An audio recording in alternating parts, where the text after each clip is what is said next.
अब -30 डिग्री में बुलंद रहेंगे हौसले। सेना के खास टेंट में सुरक्षित रहेंगे सैनिक। कड़ाके की ठंड के लिए बन रही खास झोपड़ी। भारत और चीन के बीच लद्दाख को लेकर तनाव हाल फिलहाल में कम होता नहीं दिख रहा। इस बीच बर्फीली ठंड से मुकाबले के लिए भारतीय सेना ने इंतजाम शुरू कर दिया है। लगातार सैनिकों की संख्या बढ़ाई जा रही है तो हथियारों का जखीरा भी जमा किया जा रहा है।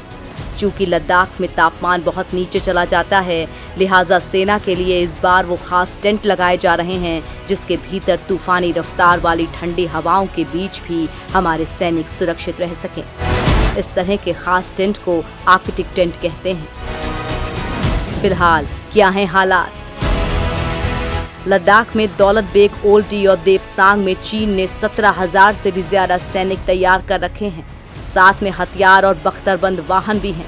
इसके जवाब में भारत ने भी सीमा पर सैनिकों की तैनाती बढ़ा दी है जो चीन को टक्कर देने वाली है। भारत ने यहां अपने हैवी टैंक उतार दिए हैं, साथ ही तोपों को भी तैनात कर दिया गया है।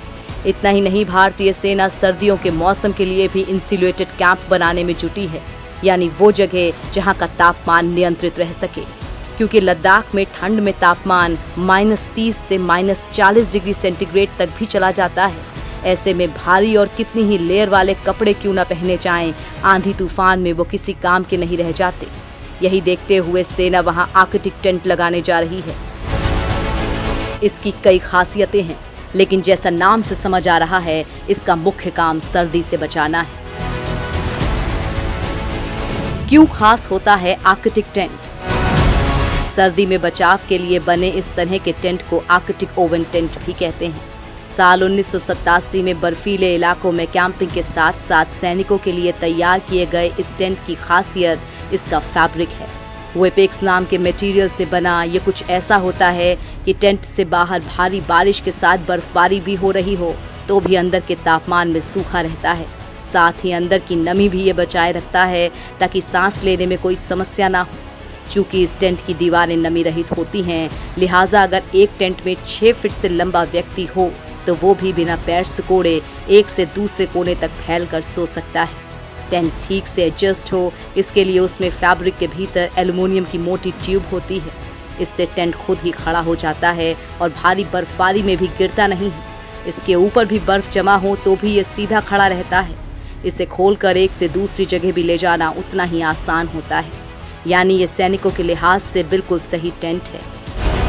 -30 डिग्री तापमान में जब थोड़ी दूर निकलकर चलना भी आसान नहीं होता, तब खराब मौसम के लिए आर्कटिक टेंट में स्टोरेज की भी व्यवस्था है।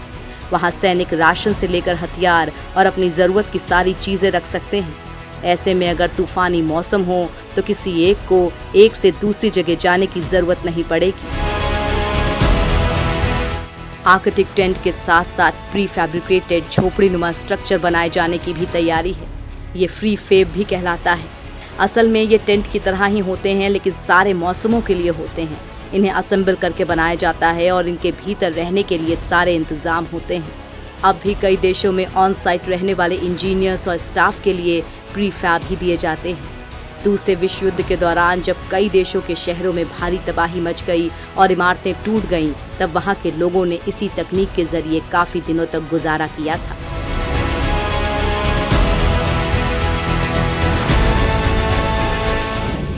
सर्दियों के लिए खास डीजल तैयार। इन टेंटों के अलावा हमारी सेना ईंधन का भी स्टॉक करने में लगी हुई है।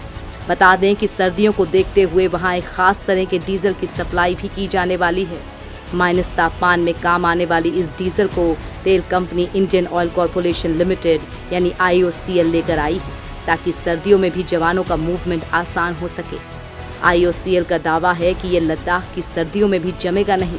इसे विंटर डीजल कहा जाता है। विंटर डीजल को ऊंचे स्थानों तक सप्लाई करने के लिए सारी तैयारियां हो चुकी हैं। ये पानीपत रिफाइनरी में पंप होगा और वहां से जालंधर जाएगा।